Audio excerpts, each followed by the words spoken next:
네, 작지만 강한 스몰캡 오늘도 함께 찾아보도록 하겠습니다. 이충원 밸류파인더 대표와 함께합니다. 어서 오세요. 반갑습니다. 안녕하십니까.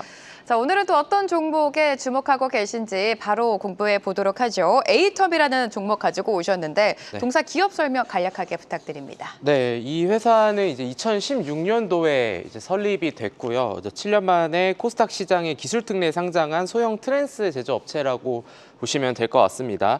스마트폰 충전기 같은 곳에는 TA 트랜스가 이제 탑재가 되고요. 그리고 TV에는 TV 트랜스가 이제 들어가는데 이제 그런 것들을 생산하고 판매하고 그런 것들을 또 유통까지 하는 회사다라고 보시면 될 것 같습니다. TA 트랜스가 이제 스마트폰 충전에 들어간다고 말씀을 드렸었는데 뭐 15W, 25W, 뭐 45W 등등이 있는데 올라갈수록 빠르게 충전이 된다라고 생각을 하시면 될 것 같고 실질적으로 우리가 초고속 충전기를 하는 그 충전기 안에 이 회사의 트랜스가 독점적으로 들어간다라고 보시면 될 것 같습니다. 그래서 고객사가 삼성전자라고도 봐도 될 것 같고 그리고 이제 그거는 이제 TA 트랜스에 대한 부분이고요. 이제 여기에는 이제 TV 트랜스 같은 경우에는 이제 LG전자 공급을 시작으로 지금 국내 양대 전자기업에도 멀티 트랜스가 들어가고 있어서 이런 기술력이 있기 때문에 2023년도에 기술특례 상장을 할 수 있었다라고 보시면 될 것 같습니다. 자, 그렇다면 현 시점에서 동사의 체크 포인트는 무엇이 될지 하나씩 살펴보도록 하겠습니다. 첫 번째 체크 포인트는요. 전기차용 트랜스 공급 임박이라고 가지고 오셨는데 굉장히 좀 공을 들였던 사업이라고 알고 있습니다. 좀 자세하게 풀어주실까요? 네, 이게 트랜스도 있고 그 다음 주제인데도 트랜스가 네. 있는데 이 트랜스라는 거는 사실 우리가 어떤 산업이든 간에 이렇게 충전이라는 게 안 들어갈 수가 없거든요. 그럼요. 사실 네. 전기차도 마찬가지이고 그러다 보니까 이제 이 회사가 지금 글로벌 완성체 업체인 계열사로의 지금 이런 부분들을 오랫동안 준비를 했었고 사실 그동안 시장에서 예상했었던 것보다 굉장히 지연됐었기 때문에 주가 흐름도 이제 몇 년 사이에 좀 내려오는 그런 흐름들이 있었는데 이제 이런 부분들이 좀 가시화되는 시기가 아닐까라고 좀 보시면 될 것 같습니다. 그래서 이제 지난해 10월 A사와의 이런 구매팀과 SQ팀 사전 실사를 했고 12월에 보안 서류까지 제출을 다 했고 이제 이런 부분들이 막바지 단계에 지금 이르렀다라고 보셔도 될 것 같습니다. 그러면은 뭐 사실 2분기라면은 이제 한 달 반 정도밖에 남지 않았지만 이 사이에 거래선 등록이 일단은 완료가 될 거로 보이고 있고 그러면 3분기에는 이런 전기차용 트랜스를 납품하면서 실적이 발생할 것이다라는 부분으로 좀 보시면 될 것 같고 사실 이런 부분들이 그동안 이 회사의 신뢰도를 상대적으로 저하시키는 요인으로 이제 작용이 되었었는데 이런 부분들이 이제 해결이 된다라고 한다면은 이제 과거의 이런 주가 흐름으로 좀 돌아갈 수 있는 큰 요인 중에 하나가 되지 않을까라고 보시면 될 것 같습니다. 네, 다음 포인트도 살펴보면 전기차용 트랜스 공급에 이어서 데이터 센터향 트랜스 공급도 추진하고 있다라고 설명해 주셨는데 체크 포인트 또 들어볼게요.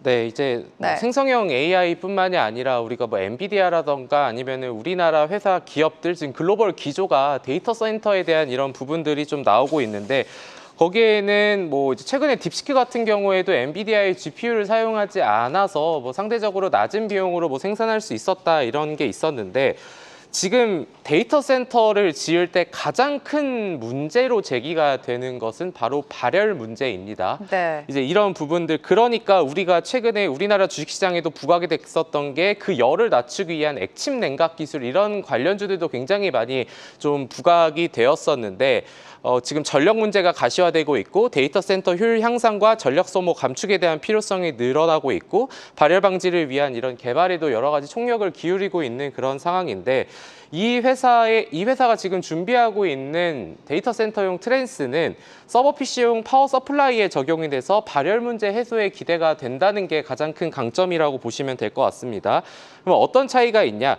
그 온도로 우리가 90도에 도달하는 그 시간이 다른 트랜스는 18분 정도 걸리는데 이 회사의 트랜스는 2배 정도 긴 34분 정도로 상대적으로 늦게 열을 발생시키니까 기술력이 있다라고 볼 수 있겠죠. 그래서 그런 부분들이 동사가 지금 내년도에 준비를 하고 있는 사업 중에 하나이기 때문에 이렇게 신성장 동력에도 또 다른 하나를 좀 확보를 했다라고 보시면 좋을 것 같고 그래서 지금 뭐 데이터 센터 관련해서 뭐 바닷물 속에서도 필요하다, 아니면은 KT 같은 경우에도 물속에 데이터 센터를 만들겠다, 이런 얘기들이 있는데 이런 부분들까지도 좀 보시면 될 것 같고, 데이터 센터 이쪽에도 지금 방금 화면에 나왔듯이 냉각 시스템이 IT 장비 다음으로 중요성이 부각이 되고 있다는 점 확인을 해보시면 될 것 같습니다.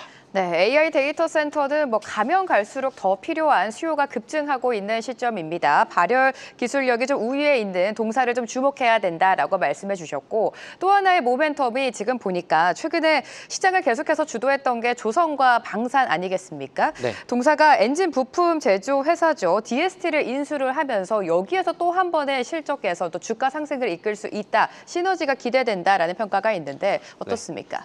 최근에 네. 뭐 조선 아니면 중공업 관련주들의 시장을 주도하고 있는 가운데 이 회사도 지금 나와 있는 것처럼 동성중공업의 계열사인 DST를 네. 인수를 하는 데 성공을 했습니다. 그래서 이런 부분들이 이 회사의 시가총액을 좀 더 기업 가치를 올릴 수 있는 중요한 요소가 될 것 같은데, 지금은 이렇게 시장에서 아직은 알고 있지 못하다라고 좀 보시면 될 것 같습니다.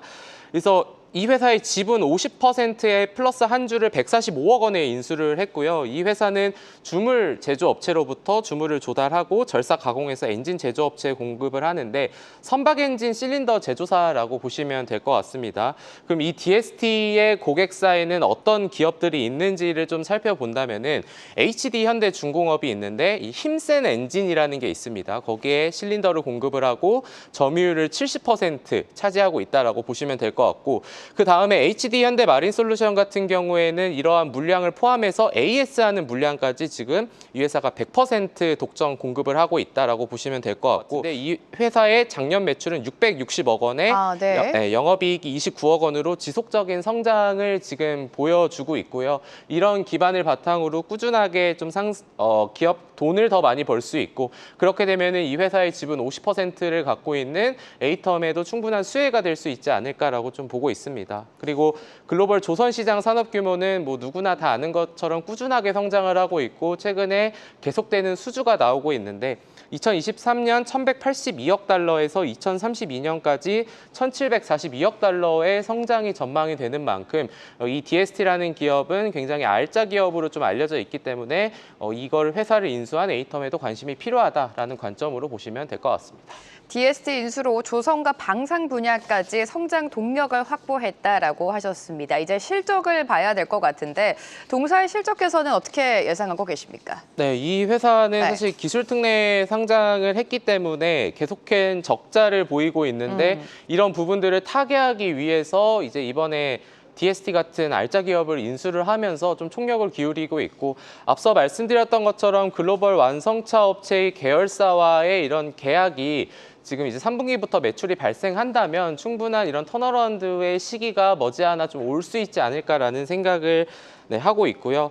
그래서 이 회사의 모멘텀은 3분기부터 발생하는 전기차향의 트랜스 공급에 대한 이런 매출 실적에 대한 기대감, 두 번째는 조선 및 방산의 이런 상승 사이클 속에서 그 산업을 대응하고 있는 자회사를 지금 이번에 인수했다라는 게 가장 큰 장점인 것 같고, 사실 이 회사가 2023년 12월에 상장을 한 날이 고점이었고, 지금 거의 1년 반 동안 이 기업의 시가총액은 계속해서 감소해 왔는데, 이런 부분들이 해결이 되지 않았기 때문이다라고 생각을 개인적으로는 하고 있습니다. 그래서 그런 부분들이 좀 될 거고, 뭐 올해 모멘텀은 아니겠지만 내년의 모멘텀, 데이터 센터에 대한 이런 부분들, 근데 그 발열 문제를 해소하기 위해서 지금 우리나라 증시에서는 액침 냉각 기술에만 굉장히 많은 의존을 하고 있는데, 애초에 그 트랜스가 들어가서 발열 시간을 늦출 수 있다라는 이러한 부분까지 시장에서 나중에 부각이 된다면은 이 회사도 충분한 관심을 받을 수 있지 않을까라는 생각이 좀 들고 있습니다.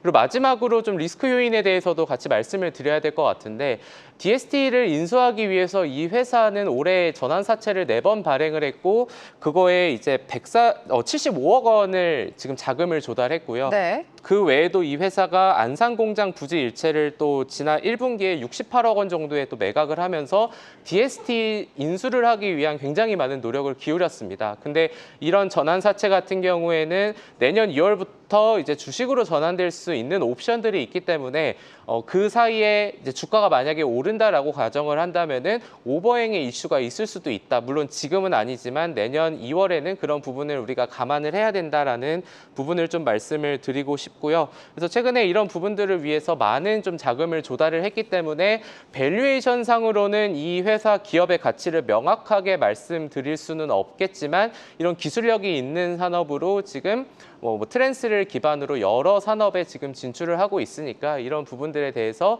한번 스터디를 해보시면 어떨까 이렇게 말씀을 드리도록 하겠습니다. 네, 오늘 에이텀에 대한 여러 가지 투자 포인트를 짚어주셨습니다. 간략하게 투자 전략도 들어보도록 할게요. 에이텀 현재 주가 수준이 큰 폭의 상승을 아직 보여주지 있고는 않고 있습니다. 앞으로 주가 향방 어디까지 보십니까? 사실 개인적으로는 밸류에이션으로는 방금 좀 말씀을 드리기는 어렵다라고 말씀을 드렸는데 이 회사는 이제 애초에 기술 특례를 상장을 했었고 사실 우리가 바이오 기업들도 본다면은 기술 특례를 상장한 기업들이 많은데 지금 흑자를 기록하고 있지 않더라도 미래의 성장 기대감으로 그런 부분들이 기업 가치에 반영되는 경우가 많다라고 이제 알고 있듯이 이 회사도 여러 데이터 센터 아니면은 전기차량의 트랜스 이런 부분들이 향후 기대감으로 실적에는 후순위로 딸려오겠지만 이런 기대감이 기업 가치에 반영이 된다라고 해서 개인적으로는 충분히 이런 부분들을 거치고 나면은 우상향할 수 있는 기업이라고 보고 있지만 어찌됐든 상대적으로 낮은 시가총액 그리고 오버행의 이슈가 있어서 이런 부분들은 잘 살펴보시고 좀 관심을 가져보시면 좋을 것 같습니다. 네, 에이텀의 주가 향방 좀 체크해 보시기 바랍니다. 이충원 대표와 함께했습니다. 고맙습니다. 감사합니다. 계속해서 다양한 경제 이슈를 알고 싶다면 구독과 좋아요, 알림 설정 부탁드립니다. AI 캐스터 권미정이었습니다.